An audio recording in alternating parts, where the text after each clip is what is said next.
مزید دلچسپ کانٹینٹ دیکھنے کے لیے ہمارے چینل کو سبسکرائب کریں اور بیل آئیکن کو ضرور پریس کریں۔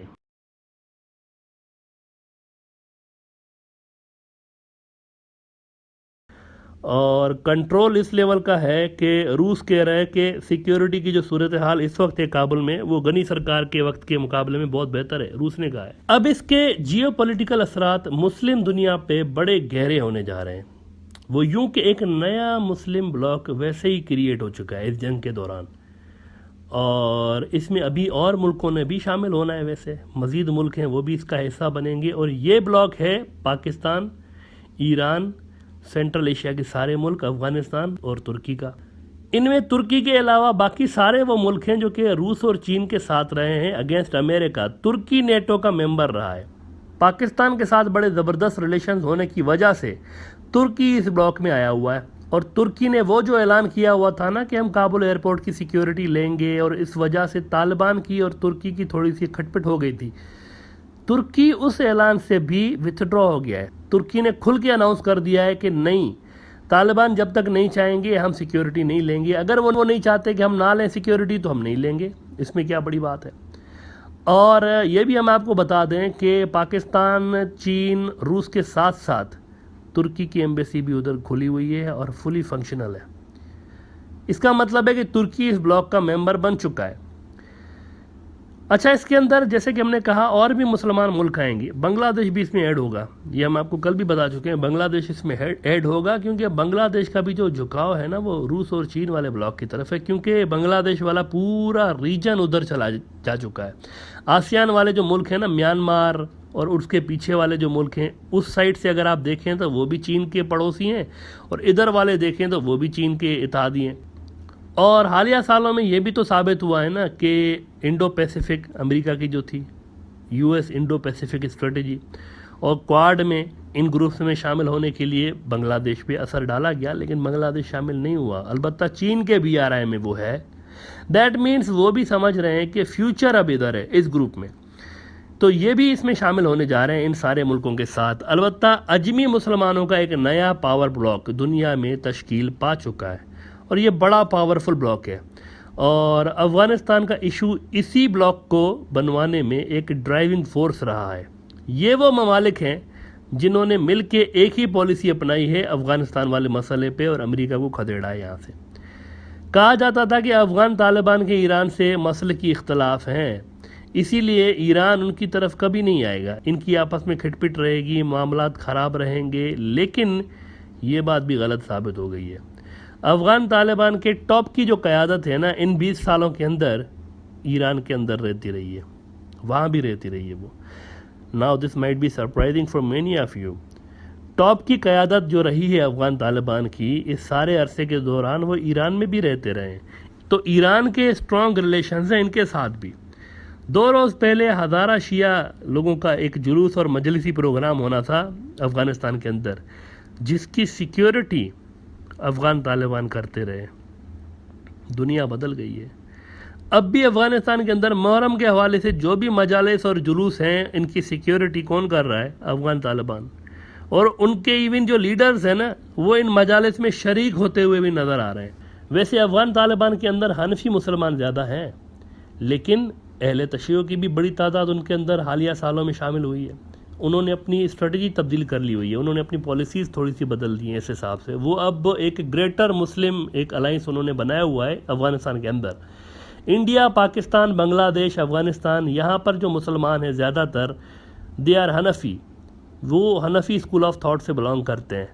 اور افغانستان کے اندر جو افغان طالبان ہیں، ان کے اندر بھی جو سنی مسلمان ہیں وہ زیادہ تر حنفی ہیں، جبکہ ان کے اندر جو اکثر شیعہ ممبر ہیں افغان طالبان کے، وہ وہی ہیں جو کہ ایران، عراق، انڈیا، پاکستان، بنگلہ دیش کے اندر جو اہل تشیع ملتے ہیں وہ سیم ادھر بھی ہیں، یعنی اثنا عشرین۔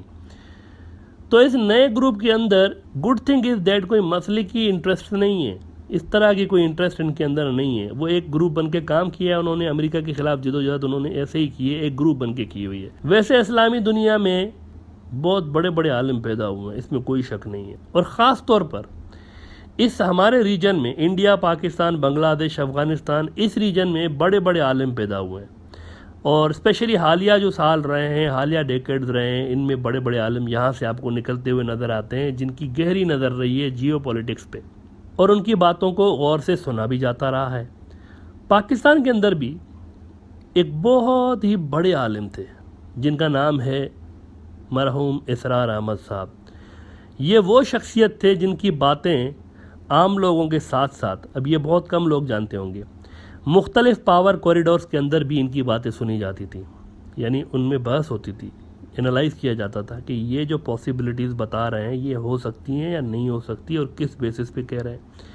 ان کی باتوں کو اسٹڈی کیا جاتا رہا ہے اور ان پہ بحث بھی کی جاتی رہی ہے۔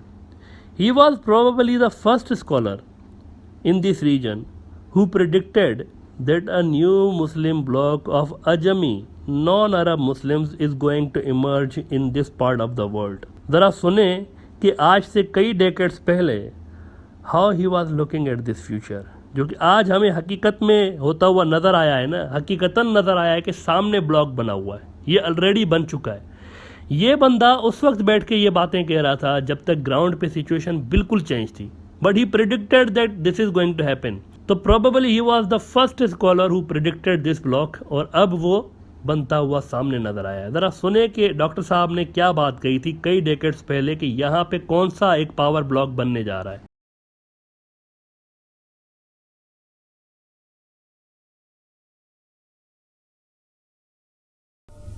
کوئی شخص یقین کے ساتھ نہیں کہہ سکتا کہ اب حالات کا کیا رخ ہوگا، اس لیے کہ ظاہر بات ہے قرآن مجید میں مستقبل کے بارے میں خود حضور سے کہلوایا گیا، وَإِنْ أَدْرِي أَقَرِيبٌ أَمْ بَعِيدٌ مَا تُوعَدُونَ۔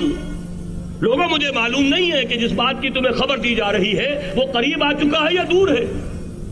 وَإِنْ أَدْرِي لَعَلَّهُ فِتْنَةٌ لَكُمْ وَمَتَاعٌ إِلَىٰ حِينٍ، اور میں نہیں جانتا، ہو سکتا ہے اللہ کچھ اور مہلت دے دے تمہیں اور کچھ اور آزمائش جو ہے اس کے لیے تمہارے لیے کوئی اور مہلت عطا فرما دے، ہو سکتا ہے۔ تو میں بھی کسی دعوے سے نہیں کہہ رہا، لیکن دو امکانات ہیں۔ امکان نمبر ایک کیا ہے؟ ابھی عالم اسلام کا ایک سالڈ بلاک ہے جو یہودی ورلڈ آرڈر کی نگاہوں میں کھٹک رہا ہے۔ میں کھٹکتا ہوں دل یزداں میں کانٹے کی طرح، اگرچہ ان کی اسٹریٹجی کیا ہے، ایک ایک کر کے ان کے حصے بکھرے کر کے تیا پانچا کرو۔ ابھی وہ بلاک کون سا ہے؟ ایران ہے، افغانستان ہے، پاکستان ہے اور روسی ترکستان سے آزاد ہونے والی جو ریاستیں ہیں، یہ ایک سالڈ بلاک۔ یہ عجمی مسلمان عربی نہیں، عربی گئے، یہ نوٹ کر لیجئے، اس لیے کہ عربوں کو اللہ نے فضیلت دی تھی، محمد ان میں سے تھے صلی اللہ علیہ وسلم، یہ رتبہ بلند ملا جن کو مل گیا۔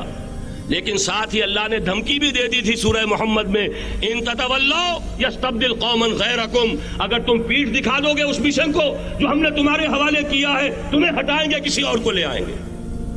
اور یہ بات ہو چکی ہے 13ویں صدی عیسوی میں، 1258 میں جب سقوط بغداد ہوا ہے، عربوں کے ہاتھ سے عالم اسلام کی قیادت چھین لی گئی، معذور کر دیا۔ بہرحال اس وقت جو میں کہہ رہا تھا، ورنہ میرے پاس تو یعنی یہ کہ درد دل کہنے کے لیے وقت نہیں ہے، مجھے اپنی بات کو محدود کرنا پڑ رہا ہے، لیکن میں اب آ رہا ہوں اصل موضوع کی طرف، کہ ایک امکان تو یہ ہے کہ اس بلاک میں اسلام کا احیاء ہو، اور اس کے لیے کچھ نویدیں بھی موجود ہیں احادیث نبویہ میں۔ وہ تو آپ نے سنا ہوگا اقبال کا شعر، میرے عرب کو آئی ٹھنڈی ہوا جہاں سے، میرا وطن وہی ہے، میرا وطن وہی ہے۔ حدیث میں آتا ہے یخرج ناس من المشرق یؤتون للمہدی، یعنی سلطان ہی، مشرق سے فوجیں نکلیں گی یہ جو کہ مہدی کی حکومت قائم کریں گی، اور یہ ہوں گے حضرت فاطمہ کی نسل ہی سے رضی اللہ تعالی عنہا، لیکن عالم عرب کے اندر پھر ایک طاقت بن کر ابھریں گے، باطل کی قوتوں کے خلاف جہاد کریں گے، لیکن ان کو مدد آئے گی دو طرف سے، ایک زمینی مدد آئے گی مشرق سے، ایک آسمانی مدد آئے گی، عیسیٰ ابن مریم کا نزول، حضرت مسیح علیہ السلام جو زندہ آسمان پر اٹھائے گئے تھے نازل ہوں گے۔ اس کی بڑی واضح حدیثیں موجود ہیں، اس کی بڑی تفصیلی خبریں موجود ہیں. یہ احادیث کی کتب کے اندر بدقسمتی سے ہماری اس کی طرف توجہ نہیں ہے.